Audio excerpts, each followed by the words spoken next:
دیکھو، دعا سے مدد مانگنی ہوگی آپ کو۔ پہلی بات تو آپ کو یہ یاد رکھنی ہوگی کہ یقین کے بغیر دعائیں ادھوری ہیں۔ دعا سب کچھ کر سکتی ہے۔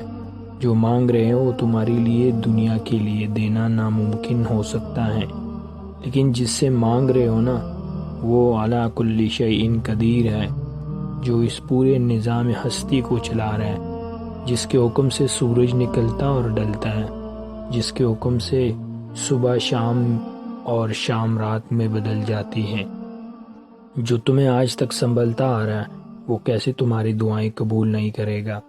اللہ سے جب بھی مانگو، جیسی بھی مانگو، وہ سنتا ہے، وہ تمہاری خاموشیوں کو بھی سنتا ہے، اور تمہاری سینوں میں چھپے ہر راز سے بھی واقف ہے۔ بس تم کامل یقین سے مانگو، پھر دیکھنا تمہاری دعائیں خود قبول ہوتی نظر آئیں گی، خود ہی معجزے ہوتے نظر آئیں گے۔